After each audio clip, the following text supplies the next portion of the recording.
Hello, friends. Welcome to another episode of HR2 CHRO podcast series. And today we have Mr. Amit Sachdev with us. He started his career in Trident Group, then he joined CHR Global, ABC, then he was at Dell, then VMware, and then he became Group HR Manager at Tata Insights, where he went on to become the CHRO and is currently Chief People Officer.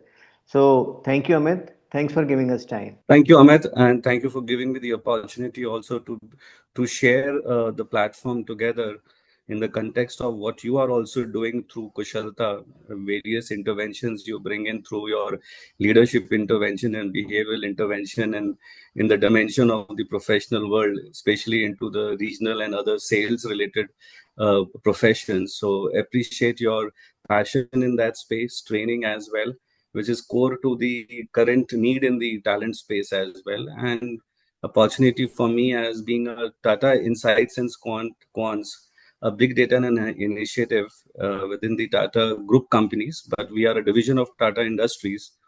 Happy to be here, be a part of this conversation, HR to CHRO.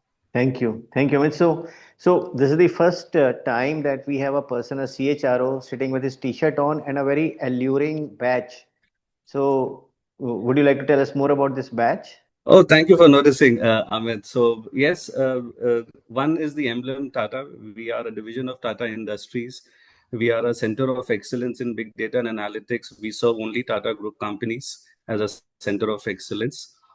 In terms of the badge, it's a very unique month for us. We have been doing this from last 5 years now. We call it No Shave November, where our primary objective is to build awareness on men's wellness, especially towards the awareness of prostate cancer among male members. So how we do about this is one, we grow a facial hair of different shapes and sizes across, which we run a contest within the organization, and our employees participates by growing facial hairs, as well as our women employees. They are encouraged to make their male member in the family, brother, spouse, or a father, to participate. And the objective is the more you save through no shave during the month, the proceeding which is collected does go for the right cause. And to support during this month, we encourage our employee male members to do an annual health checkup, which is as a part of our organization well-being policies. And we encourage our women employees to encourage their spouses to also go for health checkups, where we support to them for these initiatives. Well, thank you for asking. Really appreciate. Thank you, Amit. So, to start with, why HR? Why did you decide to start your career in HR, Amit? It's a long story. I would say, let me take you through my background first. That is the genesis of why HR as well. So I come from a small industrial town called Jamshedpur. It's a very cosmopolitan culture. You will get to meet and live in a society which comes from multi facets, not only people from different cultures, but also different walks of life. And coming from a family background which is also in the industry, in the manufacturing space, where my grandfather set up his venture, which is the first India's wall clock manufacturing company in Jamshedpur, place called Sundarnagar, and the place is also known in his name, called Sundardas Sachdev. That's how Sundarnagar was Very named. nice. And it was also been inaugurated then by our first president, Dr. Rajendra Prasad. So again, he is known as the people persona during those days as well. And that's where I come from, and I moved to Pune city for my graduation and post graduation. And Pune is known for the industrial hub again, the largest industrial those era 25 years back. And a lot of, I would say, people welfare initiatives has been happening across. And then comes the core why HR. During my graduation days, when I was doing part-time jobs in the institutional sales, selling branded computers or paging services then, and mobile services. By the way, those days used to be a 9 rupees on per side of call receiving, or outgoing calls to be paid. So those were the experiences. And the place I used to stay used to be a private hostel. And my seniors in that hostel would be around 70 odd percent mix than the students like us who are doing graduation. And we would see them, either they are preparing for CA or MBA, marketing, operations, finance. And there was opposite to my hostel room used to be a three gentlemen who used to be the student of masters in personnel management then 25 years back. We didn't Okay. had this term Correct. called as HR used to call personnel department also. And they were having some assignment building on, and they wanted some volunteers in the hostel from my age group to be a part of some assessment they were building. Later, we got to know it was a part of the career path defining assessment, and they wanted some volunteering to respond based on certain human behaviors. So I volunteered. So I was very fascinated by their three members in doing personal management, something different. So when the assessment report came out, then I got my own assessment, and I got very interested in this field, like okay, how 4 5 questions brings out a persona in you and gives you a certain area called strength and certain area called area of development and so on. And if I bring all of this come together, then I realize okay, this is one I would definitely would like to continue to stay in city Pune for my further academics, and I want to pursue in personal management. So that's how HR happened by choice through experience which I have received then. But I find it very intriguing that you are actually doing a part-time job and that too in sales. See, many of the CHROs we have been fortunate enough to interact with over the last few months, many of them they started their career not in pure HR. You know, many of them were in sales, some of them were in operations, some of them were in consulting, and somehow or the other, then they came into HR. Now, and the percentage is quite high. You know, I mean, it would be not as high as 50% or more, but relatively quite high. What I find very intriguing is that to have an understanding of other departments, that too at the ground level, does it prime up an HR person to rise to the CHRO, CXO level faster? Does it help in any way? Has it helped you in any way? Definitely. It did help me, as my background would also contribute to the same, because being in a family or business background may not be actively taking part in the business today or otherwise, but you know what other functions in a business do operate. And when it comes to working with different departments, I think HR is the only function who works with all the Correct. departments. Correct. So that is exactly where you also hit the nail. And dealing with people with different functions brings a different set of, I would say, opportunity to and bring it to the whole so-called organization behavior together and meet for a common goal, which is either profit or number one position in the market where you are operating at the either product or services.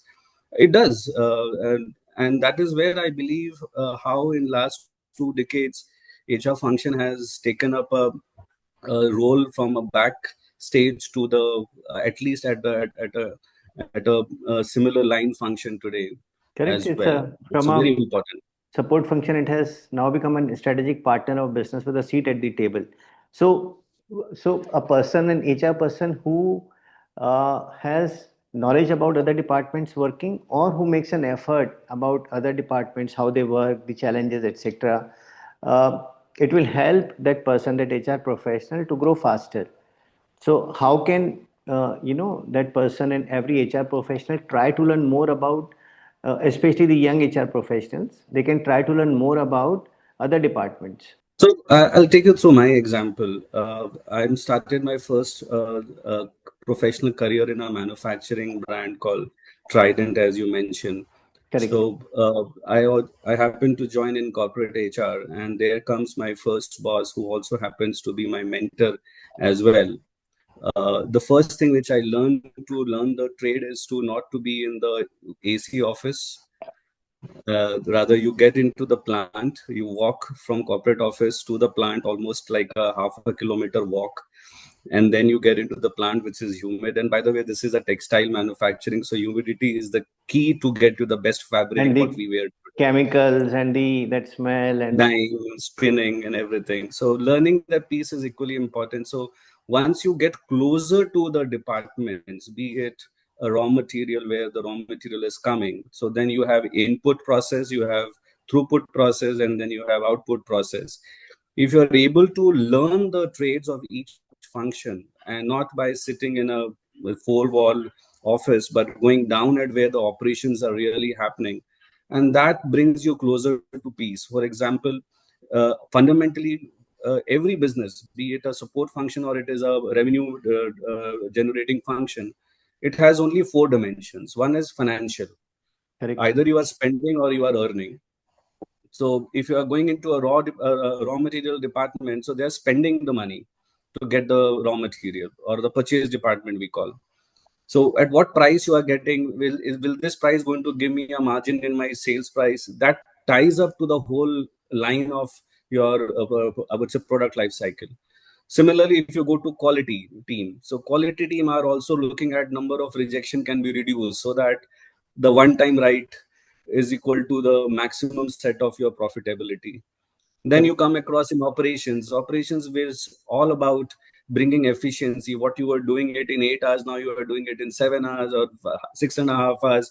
Every half hour of production extra going to give you the extra profit into the organizational revenue or a balance sheet. So that's the financial matrix. Similarly, when it comes to HR part of it, how do you give at a cost efficient manpower or a talent to these functions, uh, is also equally important, so that you retain your cost advantage into the overall product life cycle management. Then comes the customer, because customer is driven by market. So there are people who would give you the same set of product at a premium price and at a market price and below the market price as well. It's important that where do you position yourself, and that's what again brings the operational efficient customer centricity there. And then comes the operations efficiencies, and then last is you do it through the people. So people and technology has always been the core in any of the organizational success. Fortunate, 2.5 decades back when I started my career, so the first function or the first company itself, they were moving from the mechanical driven textile machines to a CNC machines, which is computer numerically driven machines. So the India was definitely shining that time as well. So from there to here today, we used to hear into the 99 2000 there was a textile unit in the European country where the whole manufacturing is managed by one supervisor, and everything is automated. And India is we are still moving in that direction. It's been 2.5 decades, we don't have any such unit yet. So coming back, I would say each function's knowledge and the four parameters, which is financial, what is input, what is throughput, and what is output. If we get to know as an HR function, to the young talents, that's my only suggestion is make your hands dirty and go to the department, spend half a day when you are there in the function, understand their input, throughput, and output. You will be able to understand the law of their operations Very nice. handy. Very nice. So manufacturing, it's you go to the plant, spend time at the operations, and like you worked in consulting and technology. So how can it be learned? So same thing again. Input, throughput, output model remains the same. Even for myself, that was what had built me so far. Uh, for example, now I moved to say Dell. So for me, the Dell was about setting up a new team in the big, and then we call it analytics as well in 2005. So we know that there are existing set of processes are happening, and there are existing set of uh, people behaviors are happening when it comes to their function, be it sales or procurement or anything you may call it, or maybe a tech support. Once the product is shipped to the customer, now comes is across is that what is the input. The input is very simple, the number of data coming in on that. Now how much of these data are very relevant to the business decision making, which is not. So you filter it out, we call it data cleaning. So when you do the data cleaning, then you realize that okay, after the cleaning, this is the only data left for which you have to build a certain insights. So we call it reporting. So once you build a reporting, then reporting generates you an opportunity. What are the good data and what are the data for improvement which you can do? And the moment you find area of improvement, set of indicators, you go back to the process and you start building those and fix those processes around. Very So nice. again, input, throughput, and output brings it across, be it in hardware production or in a tech support, etc. So that's what I would say goes across, be it manufacturing or technology. Input, throughput, and output is the best way to understand the business, Very the nice. function. Very nice. All right. So, see, only 0.5% people, working professionals, they reach the CXO level. Yeah.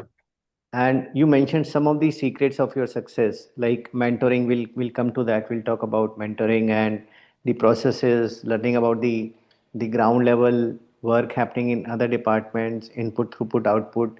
What else are your, or how many other things are your secrets of success to be able to reach the CXO level, Amit?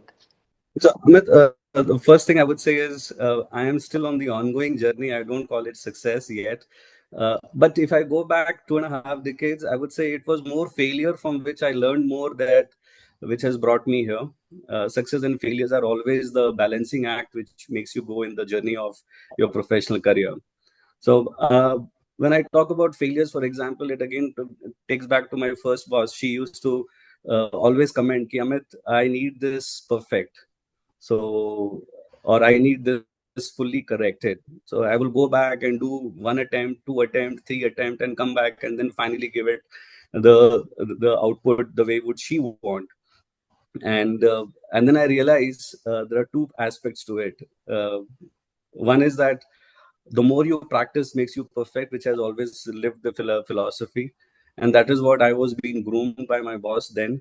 And uh, and yes, on end of the day, when the day is over, she would say कि अमित तुम्हें ना तुम्हें बादाम खाना चाहिए. So coming back, so once that used to happen, and then in the same organization itself, I happened to be in one of those events where I was co-supporting my managing director. So, and got a chance to be with him and have a conversation. So I happened to have one learning from him is, Amit, doing mistake is acceptable, being a young talent, but repeat of the same mistakes comes with consequences. I think that has set the tone for me to be in the path that, okay, learning from failures is acceptable, but repeating is a crime. And I think the rest is a history. I moved to Dell. I've been lucky getting a mentor and bosses who had given me freedom to do the meet the results and the right way, and also creating a meaning during that efforts which I used to do. And having such kind of mentors and bosses around is always important to show you the path where you would lead on in life.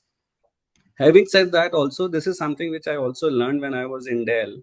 That could be a ultra secret of I would say is I happen to build a discipline of not only having a one-on-one once in a month with my immediate supervisor, but also once in a quarter one-on-one with my skip level manager.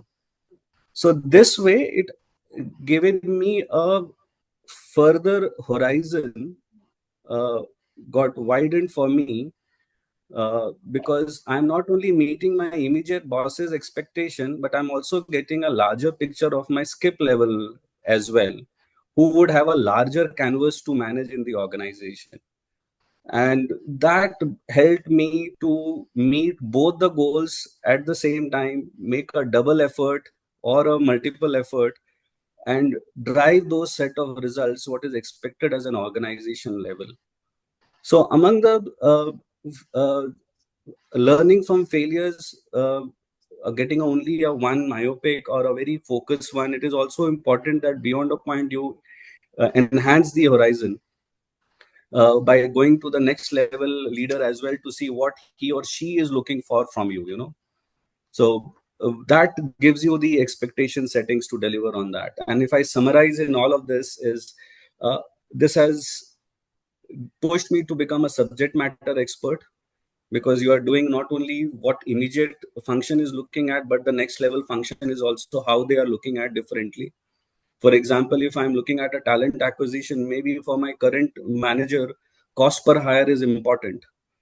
But for my skip level manager, it's also important what are my channel of other sources are also giving me the Understand. yield. I So understand. how do you balance that? So cost per hire, I can have a very low cost vendor, but for my next level manager, he or she would be looking at, I need campus, I need employee referral, I need direct also, I need internal job postings as well, and also I need consultant or a vendor partner. So you have a five area to operate at. So when you push that boundary from a one simple cost per hire to a recruitment channel altogether as a function, it helps you to become a subject matter expert. And at the end of it is keeping the end goal in mind. What is it that the organization is looking from the function you are representing in HR? Nowadays, we call it center of excellence. We have talent acquisition center of excellence. We have CNB. We have HR business partner nowadays, HRMS, HR analytics. Each one has the expectations by the head of or the global head of HR. So how do you see the end goal? Is it the metrics is on-time delivery?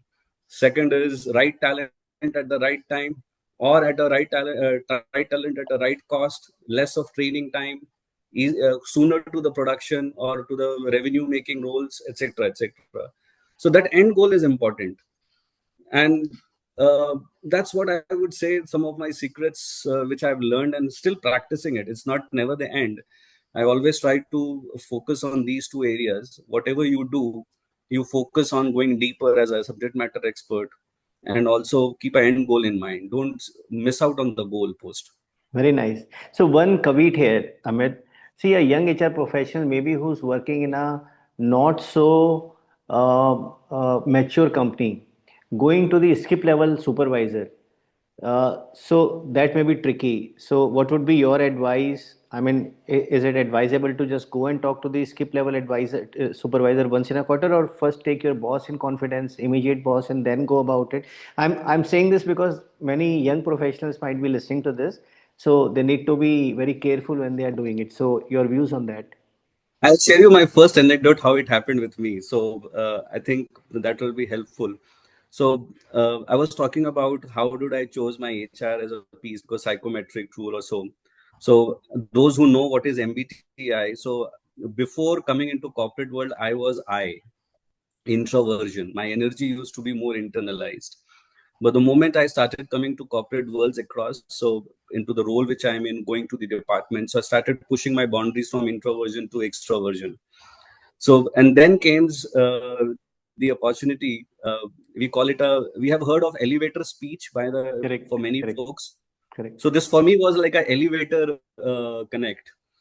So we were on a fifth floor in our organization, and here I was going down to the lobby because I had another senior person who has come in from other region, so I had to get him inside. So, and the moment I get inside the lift, I see my skip level, which is called director HR. So then you have a hierarchy. You know, you always be conscious. All of a sudden, you see across, and then all that, and then you become conscious. You know, you start to behave like as if you are a cadet in a NDA, and then yes, sir, across. And there was a dead silence from the fifth floor to fourth floor, couple of seconds, and then silence was unbearing, I think, for both of us. So then I happened to again, it was a courage, which I would call it. You have to take that courage. I says, how has been your day, sir? And I think this question has always been a good icebreaker. You are coming from a sales training in Kushalta and driving that, how do you big the ice breaking? I Correct. think that helped me in that. How has your day been, sir? And the response which has happened across was very generic. Oh, day has been good. I'm just heading for another meeting, and so on. And believe me, that connect later, whenever we were on the floor, he would walk in or walk out or pass through my desk. He would not notice earlier, but from that day, he would either pat on my back, "Hi, Amit, how you doing?" I would say, "Good day, sir. How about you? You have a great day ahead." And after a couple of such so-called ice-breaking comfort, uh, again you have that what you call opportunity when things comes in together. So you happen to be in a coffee room, and then you pick up your coffee, he's also picking up his coffee, and then says, what is your role? So, and then I would talk about, this is what I'm doing, this is my business leader, I'm supporting, etc. And then why don't we meet sometime? So I said, okay, how do you want me to do that? Can I send you the calendar invite?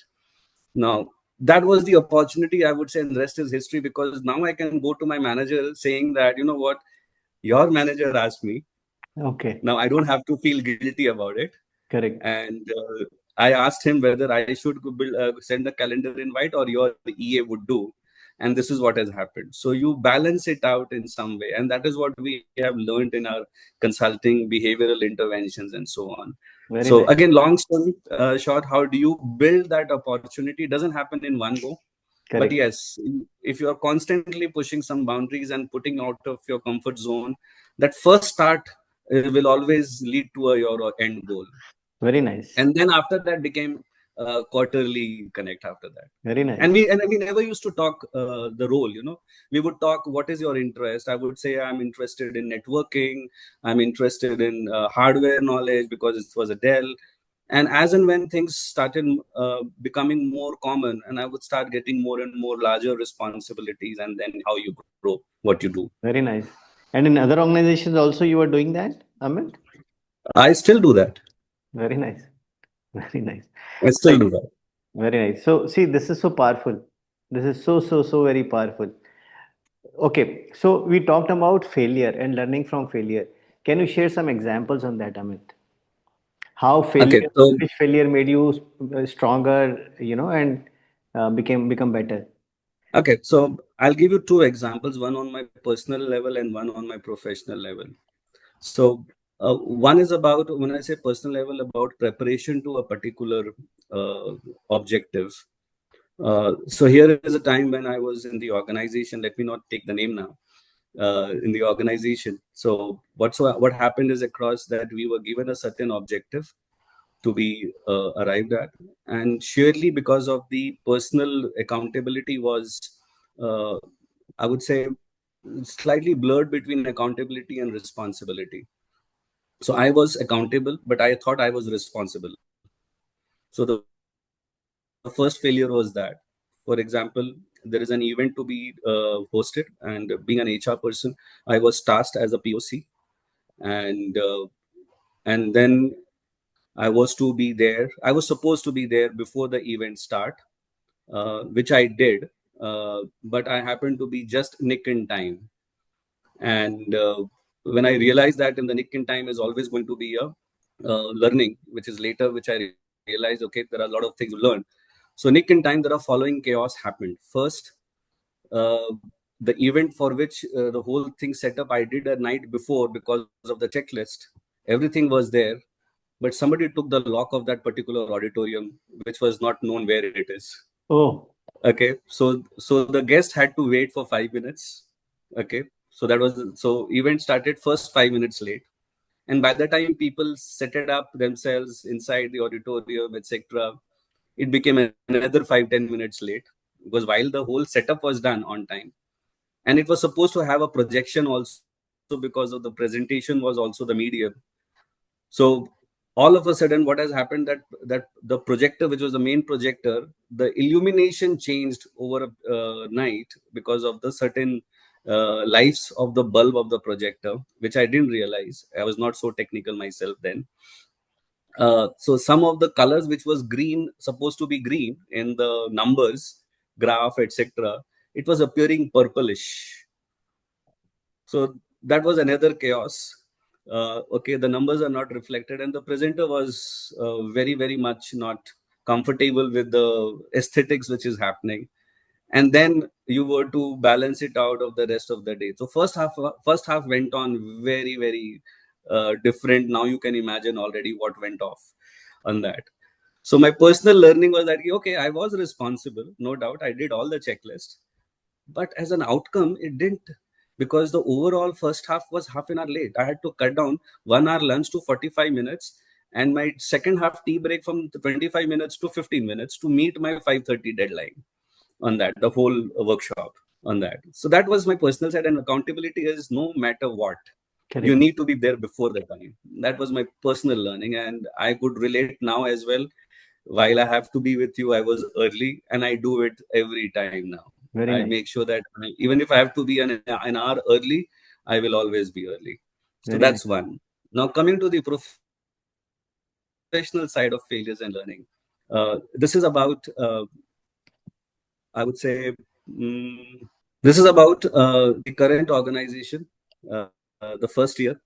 We were very late to our campus process. We decided in the month of September, October, uh, rather October, that we would go for a campus hiring, again tier ones, and they would be joining us in the next year in May, June, July. So when you go back to the October time, so you miss out on the bus of the right set of talent, because most of the company has done the PPO, etc. And you are on the last leg. People would, in the tier one, they have already made up their mind which company they want to apply for, etc. So while those were there, on the timing was not so well for us. We knew that we are already on a, I would say, low end of the order.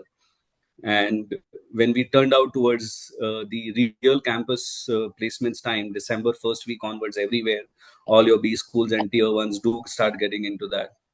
And then we realized that what we could have done better there, uh, in terms of these next set of evaluations, could have been much better. We would have saved a lot of cost for us. And I would say we went with the process whatever we could do best, but I always believe there could have been better in terms of cost and quality both. That is there. We had a preparation time, if not for PPOs, but at least for the final placements. So we were equally unprepared at that point in time. So the learning was that now it has made you a better recruiter from campus hiring. Actually, actually, if you see, that was a learning which has actually coined our new way of doing things in Tata Insights and Cons. We realized that this is the time when you need to really think through that, do we really want to be in the campus day zero, day one race? Okay. And we, in the 2019 is when we set the fundamentals of moving from pedigree driven hiring to a skill based hiring. Okay. And we were able to save a lot of cost. It took us long time to realize, I would say. And still the, I would say, still it's a learning. uh, we have one such expectations from the brand Tata, is that how do we come across as an equal opportunity employer. So back in 10 years back, it used to be only computer science, but I'm glad to say that Tata IQ has come to the journey now where not only computer science, any discipline in the engineering, if they bring in their skill of data science, they are welcomed and they are evaluated on merit, and they are part of the team as well. If you go to our LinkedIn page of 2023 campus hires, uh, we have zero computer science graduates, but all other streams of engineering. So I would take a Very nice. pride by saying the learning which we failed in 2015-16, we have took a long way to 2023 to become the employer as an equal opportunity brand there. Very nice. So it's a longer time to fill that void which has happened in 2015-16. Very nice. We also talked about mentorship. So you said that every starting from the first organization where you had your first boss and first mentor, and then throughout the journey. So how important are mentors, and how to go about having good mentors? Okay. So I had different mentors in different phases of my career and the organization. So I would talk about first what are the phases I were into. If you look at it from my career span, um, and there are like four phases I have been into. Currently, I'm on the fourth phase also. First, the first phase, which my first job or a first two, three jobs was like a do the job phase. You are learning on the job. So whatever your academic could feed you in, the model or the framework or the theories would now time to customize to your organizational function and try to experiment on it and deliver on it. So the do the job phase. Then came when I grew up in my responsibilities, was with the larger responsibilities came in as manage the job, because you have same 8 hours, you have multiple expectations from your bosses, and you have to bring some automation or efficiency so that your plate is always able to accommodate the newer responsibilities. So I was in a manage the phase job. And then third phase came in when I was leading the job, lead the job. Now, this is the time when you also push your comfort zone uh, to an uncomfort zone or a new charter territory where you start pushing yourself to be in the business side of it. You understand what is their business needs, what are their critical pain points, and where is that people can bring that area, or the automation in the people can bring some solution to it. That is where the lead the job comes in on that space. I'll give you an example a little later. And then the current phase is, if you see from last two companies, currently and previous organization, it's about create the job. So you are in the domain where you are doing things every new way every 2 years. So you're Okay. creating the new way of doing things. You're creating the job, not from the job as number of positions, but the way the job is done. Very We nice. create the job in that.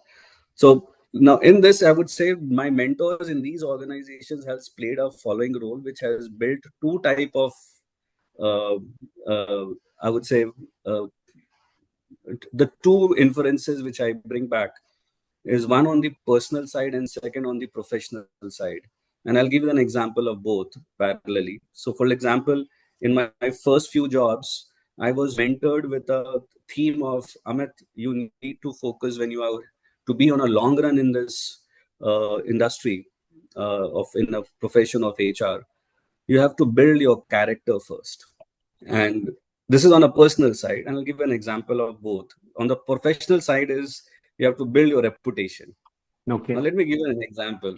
I'm talking about personnel management, factory HR, corporate HR 25 years back. So this is one function called HR, which is very prone to the gratitudes, the gifts, the goodies, and some offerings.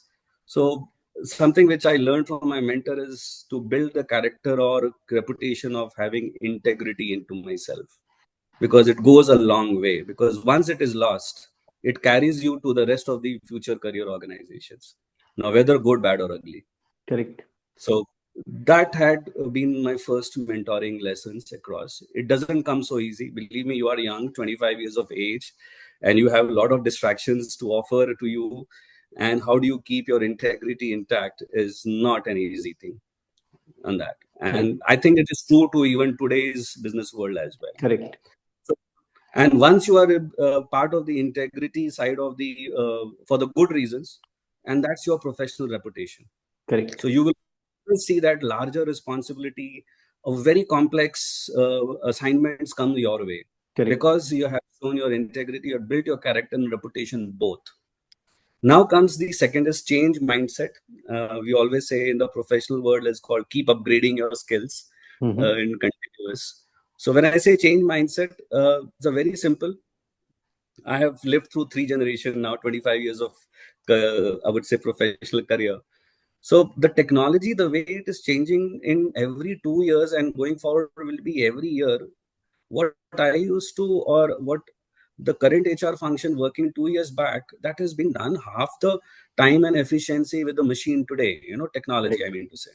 So Correct. how do you change yourself to these changing technologies and things? It needs to have a change in mindset adaptability as well. And if I go back, or if you look back, every job I changed or every company I changed, I also changed the industry, manufacturing, Correct. consulting, Correct. hardware, cloud, and conglomerate now. So that also gives you always a push to come out of the comfort zone. So Mm-hmm. change mindset is all about being in an out of comfort zone. And this can only help when you keep upgrading yourself. You are prepared for the near future. Or if not, you are actually prepared for present, if not yesterday. The Correct. third mentoring I received from my bosses and mentors in different phases of my career has been, and the last one, which I would call it, create a brand for yourself, which is on a personal stand. And professionally, we call it become the network champion by collaborating within the organization. Okay. So we always say the power of network, be it in sales or otherwise, today it is important. We are in the era of network. So every tech today or tech solution is also about talking about collaboration.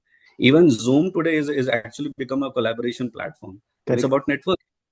All Correct. right. So giving an example of create a brand for yourself, I would say if I look back 2.5 decades of my journey in my corporate era or a corporate function is that the turnaround time in executing your assignments or project or your responsibility and accountability would create yourself as a brand, because Okay.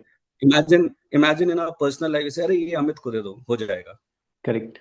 That's so powerful. It is, and how they are not bothered. Correct. Your superiors are not bothered. How he will figure it out, Correct. and that is where your network is in professional life. Your network are the one who can turn around your complex problem to solve in a jiffy.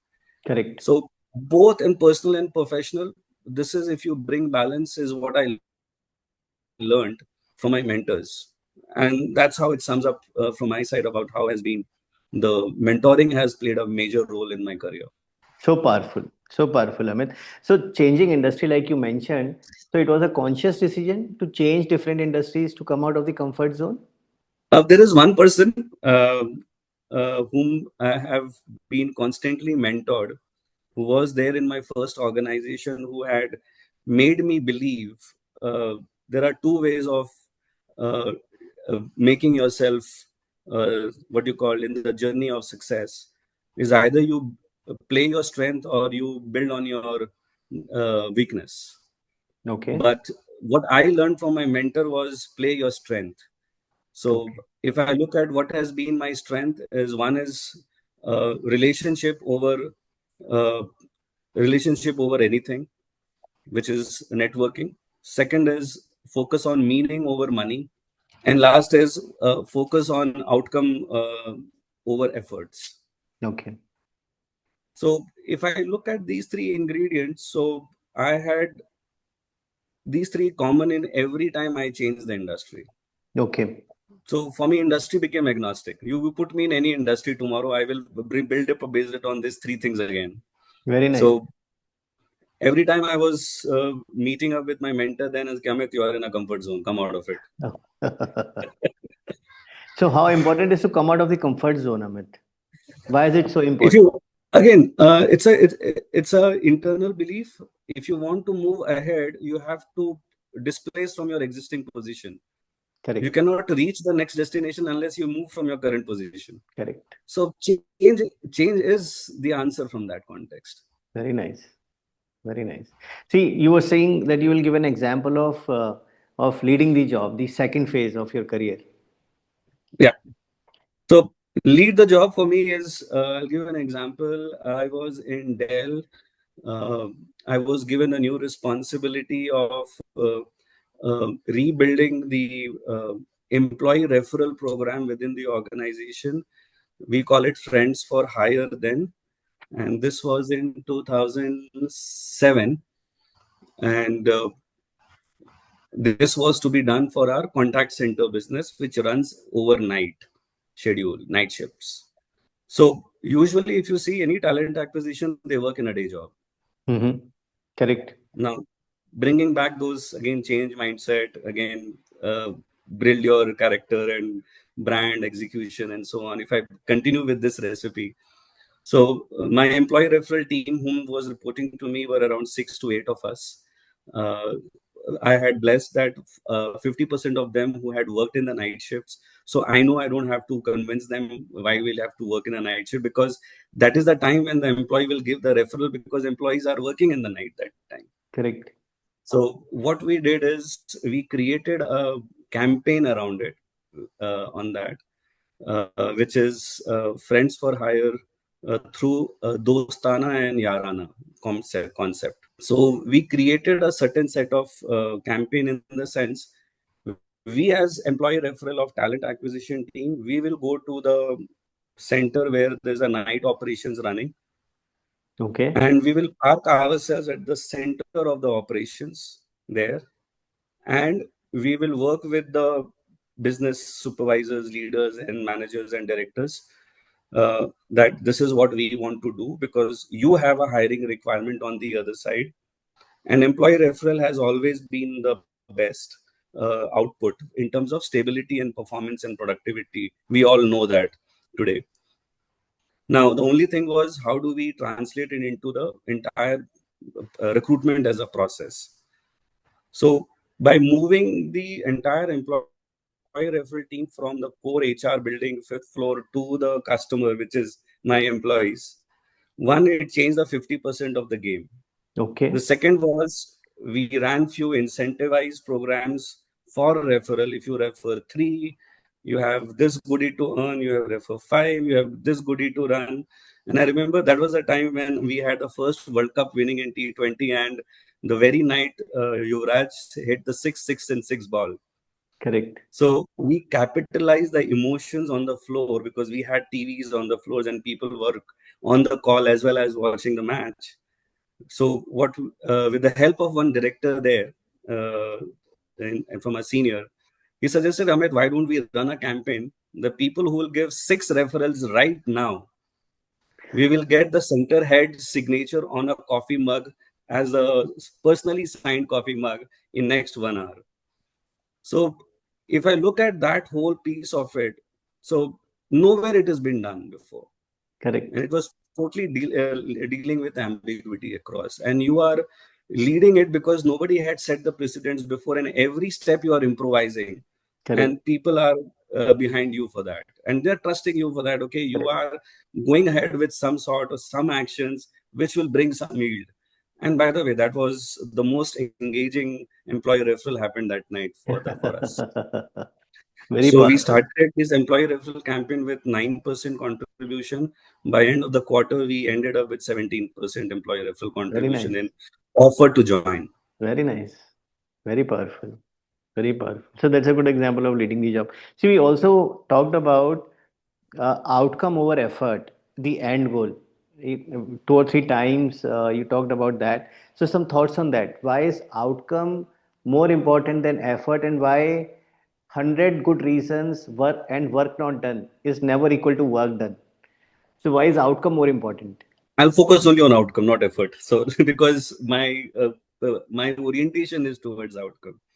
So I'll give you one example from my first organization itself. I'm talking about 2.5 decade back. So we were building up our focus on how do we bring down average age of our employee from 40s to 30s, which Okay. means you need to infuse a lot of youth talent into it. So hence we were doing multiple interventions in recruitment space, but we are also building up new culture of bringing in engineering talents and MBA talents from tier 1 colleges for the summer internships, in that, which every organization does. We were no different. The only thing which we different was we had around 30 odd interns on that year through the program which we ran, engineers and MBA combined. And each interns were allocated to the respective department where we felt there was a need and the need identification happened. And then the business heads and the think tanks who were reporting to Mr. Managing Director then, they all arrived at that we would like to drive a internship with a twist, that we will not focus on internship stipend. Rather, how about have an internship which is for 2 months, which is has a start expectation and there is an end expectation. And once the end expectation is done, it is either added to revenue or it is has added to efficiency, which is reducing cost, which is equal to net increasing margin. So we both felt there was only two fulcrum, top line or bottom line.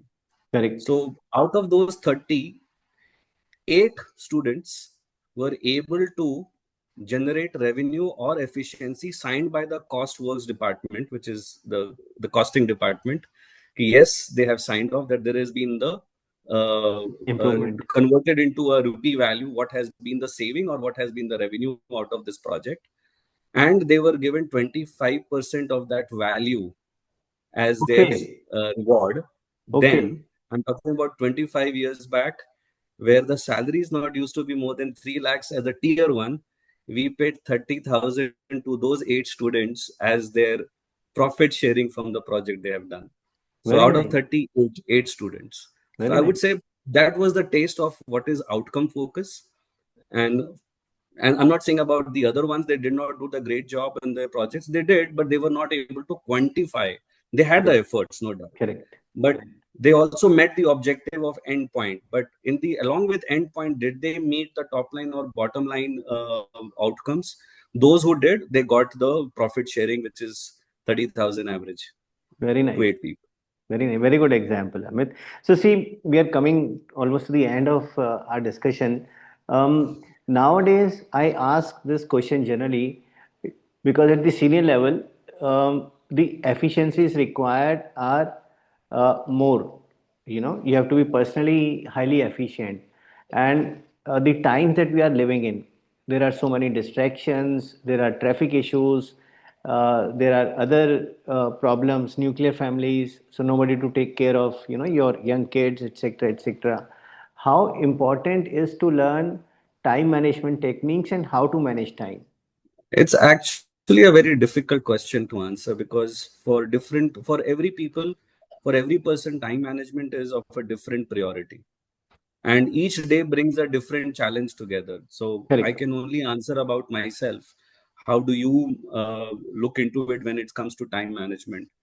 Uh, One is, there are, we call it must have, Mm-hmm. and there are called as your uncontrollable. Okay, let's put this controllable and uncontrollable for the simplest word. Okay. So, what are controllables? There are few activities in a week, in a day, or in a month, in a quarter, in a year we do, discipline we have to do. For example, in my role, I have to run a payroll on or before the particular date of the month, which we do as our peak. Correct. So that Correct. it cannot happen. It Correct. cannot change that one. That has been fixed, and Correct. you are in control of that. Correct. Similarly, audits. So these are all in your controls. You, because Mm-hmm. what you have built a process, what Mm-hmm. you have delivered, and what you are audited on. So Correct. governance and your controls are in your way. So those are, you can actually manage your time, I would say, by keeping yourself blindfolded. Block the calendar each day twice for the infinity time. Don't even put the end date to the calendar. So believe me, 40% of your time is managed there. Okay. Now, as a HR function, if you are an organization of 100 to 250 kind of in a bracket, so you break it down your one-on-ones, which I said monthly and quarterly with your stakeholders. Correct. So you fix it up either by consulting with that individual leader, or through your own piece. First Monday of every month, this leader, and every like that. You block the calendar. It may happen that person has taken a holiday or you are on leave, so that cadence may get rescheduled. But Correct. again, you are 20% again you have managed. Correct. Now comes the remaining 40%. Now, the remaining 40% is always based on the what you rightly said. Today there has been a commotion, there has been some celebrity coming in into the town, so there is a chaos, so the traffic would go, rain has happened, etc. So you manage based on what is critical to business and critical to you on that. So if you realize that what is critical to business, which will be around not more than 50% or 40%, now that 20% is gone there, and you will make sure that, I'm sure it will come automatically to us, those who are accountable or outcome driven. They will go early. For example, yesterday is one incident I would talk about, or an occasion I will talk about. We had one hardline delivery to be done yesterday, and we had from 8:30 morning already the calendars are blocked till evening 6:30. It was already blocked, and we had in between 1 to 2 one slot available. But if we start at 8:30 in Bangalore or in Delhi, virtually not possible. And Correct. today and tomorrow, that gentleman is on leave as well. So how do we manage? Because we can't push it to next week. So that's called business to critical to business. So then we had an understanding. Come what may, we will be in office 1 to 2 is what we said to each other. And Okay. we happened. So the person was in office at 7:30. I started from home 7:30. We had 8:30 call. We took it over the call, and so on. By the time 9:30 happened, I reached office, and things were in control again. I So understand. you make those efforts to be in control. That's, I would Understand. say, on that. And the remaining 20% is always learning. I would say nobody has mastered the remaining 20%. You end up you end up being on the right side, wrong side due to the luck factor, nothing else. Very powerful, very powerful. So we are coming almost to the end. One last thing. See, we talked about getting out of the comfort zone and also change mindset. Mindset change is also what we are into. Kushalta helps people use brain rewiring techniques and changes their mindset. So some thoughts on change mindset.